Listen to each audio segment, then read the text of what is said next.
قال رسول الله صلى الله عليه وسلم: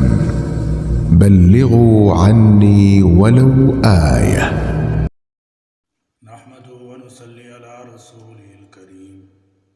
عن انس بن مالك رضي الله تعالى عنه ان النبي صلى الله تعالى عليه وسلم قال: من نسي صلاة فليصليها اذا ذكرها لا كفارة لها الا ذلك۔ سیدنا حضرت انس بن مالک رضی اللہ تعالیٰ عنہ کہتے ہیں کہ نبی کریم صلی اللہ تعالیٰ علیہ وسلم نے فرمایا: جو شخص کوئی نماز بھول جائے تو جب یاد آئے اسے پڑھ لے، یہی اس کا کفارہ ہے، اس کے علاوہ اس کا کوئی اور کفارہ نہیں۔ علماء امت کا اتفاق ہے کہ فرض نماز جان بوجھ کر چھوڑنا بہت بڑا گناہ ہے۔ اسلام میں زنا کرنے، چوری کرنے، شراب پینے سے بھی بڑا گناہ نماز کا ترک کرنا ہے۔ لہذا ہر مسلمان کو چاہیے کہ وہ ہر نماز وقت پر ادا کرنے کا اہتمام کرے، اور اگر کبھی کوئی نماز وقت پر ادا نہ کر سکے تو اسے پہلی فرصت میں پڑھنی چاہیے۔ ہماری اور ہمارے علماء کی یہ ذمہ داری ہے کہ ہم اس بات کی کوشش فکر کریں کہ امت مسلمہ کا ہر فرد وقت پر نماز ادا کرنے والا بن جائے،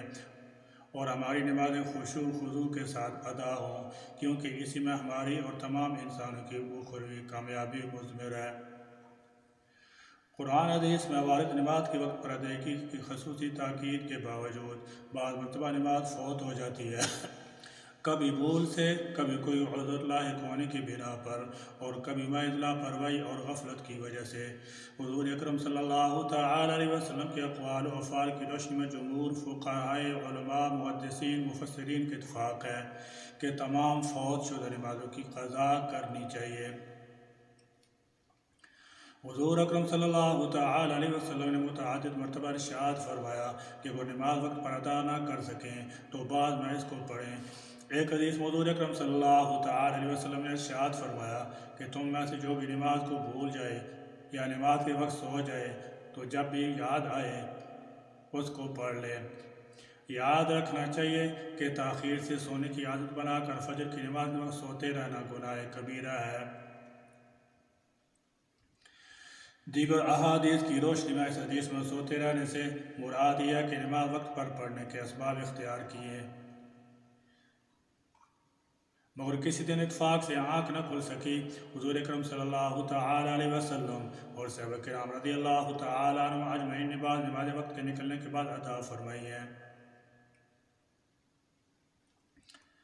سیدنا ابو ہریرہ رضی اللہ تعالی عنہ فرماتے ہیں کہ آپ صلی اللہ تعالی علیہ وسلم صحابہ کرام کے ساتھ غزوہ خیبر سے واپس ہو رہے تھے۔ رات میں چلتے چلتے جب نیند کا غلبہ ہوا تو آپ صلی اللہ تعالی علیہ وسلم نے رات کے آخری حصے میں ایک جگہ قیام فرمایا،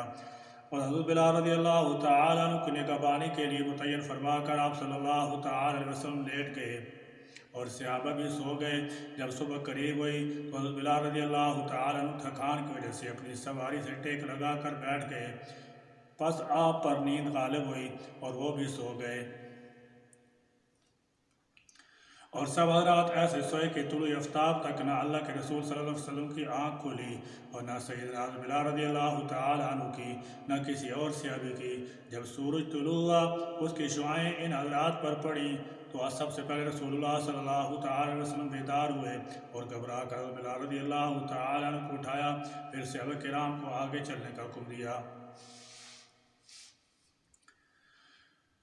صحابہ کرام رضی اللہ تعالی عنہ اپنی سواری لے کر آگے بڑھے اور ایک جگہ حضور اکرم صلی اللہ تعالی علیہ وسلم نے وضو کیا اور حضرت بلال رضی اللہ تعالی عنہ کو اقامت کہنے کا حکم دیا۔ حضرت بلال رضی اللہ تعالی عنہ نے اقامت کہی اور آپ صلی اللہ تعالی علیہ وسلم نے نماز پڑھائی۔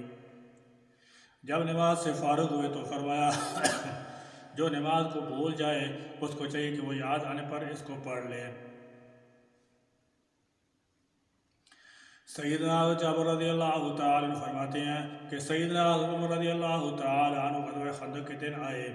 اور کفار قریش کو برا بھلا کہنے لگے اور عرض کیا: یا رسول اللہ صلی اللہ علیہ وسلم، میں آپ تک عصر نہ پڑھ سکا حتیٰ کہ سورج غروب ہونے کو ہے۔ آپ صلی اللہ تعالی علیہ وسلم نے فرمایا کہ میں نے بھی عصر کی نماز نہیں پڑھی اللہ کے رسول صلی اللہ علیہ وسلم نے وضو کیا، ہم نے بھی وضو فرمایا، اور پھر غروب آفتاب کے بعد آپ صلی اللہ تعالی علیہ وسلم نے پہلے عصر پڑھی، پھر اس کے بعد مغرب ادا فرمائی۔ ذکر کردہ احادیث سے واضح ہوا کہ اگر ایک یا ایک سے زیادہ نمازیں فوت ہو جائیں تو فوت شدہ نمازوں کا پڑھنا لازم ضروری ہے، لیکن اگر کوئی شخص جان بوجھ کر نماز کو ترک کر دے تو یہ بہت بڑا گناہ ہے، اس کے لیے توبہ ضروری ہے۔ توبہ کے ساتھ جمہور علماء کی رائے یہ ہے کہ اس نماز کی قضا بھی کرنی ہوگی۔ حضرت امام ابو حنیفہ، حضرت امام مالک، حضرت شافعی، حضرت امام احمد حنبل رحمۃ اللہ تعالی علیہ کی حضور اکرم صلی اللہ تعالی علیہ وسلم کے اقوال و افعال کی روشنی میں یہی رائے ہے کہ قصداً اور عمداً نماز چھوڑنے پر بھی نماز کی قضا کرنی ہوگی۔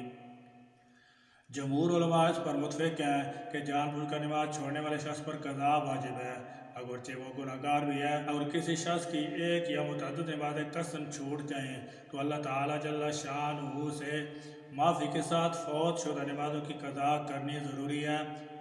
کیونکہ جمہور علماء حتیٰ کہ چاروں ائمہ نے حضور اکرم صلی اللہ تعالی علیہ وسلم کے اقوال و افعال کی روشنی میں یہی کہا ہے۔ نیز احتیاط کا تقاضا بھی یہی ہے کہ فرض نماز کی قضا کرنا واجب قرار دیا جائے تاکہ کل آخرت میں کسی طرح کی کوئی ذلت اٹھانی نہ پڑے، کیونکہ رسول اللہ صلی اللہ تعالی علیہ وسلم نے ارشاد فرمایا، قیامت کے دن آدمی کے اعمال میں سب سے پہلے نماز فرض کا حساب لیا جائے گا۔ اگر نماز درست ہوئی تو وہ کامیاب و کامران ہوگا، اگر نماز درست نہ ہوئی تو وہ ناکام اور خسارہ میں ہوگا۔ جب ہم نے یہ تسلیم کیا کہ اللہ تعالیٰ جل شانہ نے ہمارے لیے نماز فرض کی ہے اور قصد نماز چھوڑنے والا کافر نہیں بلکہ فاسق فاجر ہے، تو قصد نماز چھوڑنے پر قضا کی واجب نہ قرار دینے کی بات سمجھ میں نہیں آتی۔ مثلا اگر کسی شخص نے زنا کیا یا چوری کی تو اس سے اللہ تعالیٰ جل شانہ سے معافی بھی مانگنی ہوگی، اور اگر اس کا جرم شرعی عدالت میں ثابت ہو جاتا ہے تو اس پر حد بھی جاری ہوگی، یعنی اس سے اللہ تعالیٰ جل شانہ سے معافی مانگنے کے ساتھ دنیاوی سزا بھی بھگتنی ہوگی۔ اسی طرح قصد نماز چھوڑنے والے کو اللہ تبارک و تعالیٰ سے معافی مانگنے کے ساتھ ساتھ نماز کی قضا بھی کرنی ہوگی۔ غرض کہ حضور اکرم صلی اللہ تعالی علیہ وسلم کے اقوال و افعال کی روشنی میں یہ بات واضح ہے کہ ہر نماز کو وقت پر ادا کرنا چاہیے۔ ہاں خدا نخواستہ اور کوئی نماز چھوٹ جائے تو پہلی فرصت میں اس کی قضا کرنی چاہیے، خواہ بھول کی وجہ سے ہو یا سونے کی وجہ سے ہو یا کسی عذر کی وجہ سے نماز فوت ہوئی ہو یا محض لاپرواہی اور غفلت کی وجہ سے نماز ترک ہوئی ہو۔ ایک نماز فوت ہوئی یا ایک سے زیادہ یا چند سالوں کی، حضور اکرم صلی اللہ تعالی علیہ وسلم اور صحابہ کرام رضی اللہ تعالی عنہ کے زمانہ میں یہ تصور بھی نہیں تھا کہ کوئی مسلمان جان بوجھ کر کئی دنوں تک نماز نہ پڑھے۔ خیر القرون میں ایک واقعہ بھی قصداً چند ایام نماز ترک کرنے کا پیش نہیں آیا، بلکہ اس زمانہ میں تو منافقین کو بھی نماز چھوڑنے کی ہمت نہیں تھی۔ اگر لاپرواہی اور غفلت کی وجہ سے نمازیں ترک ہوئی ہیں تو سب سے پہلے اللہ تعالیٰ جل شانہ سے معافی مانگنی چاہیے اور توبہ استغفار کا سلسلہ موت تک جاری رکھ کر فوت شدہ نمازوں کی قضا کرنی چاہیے۔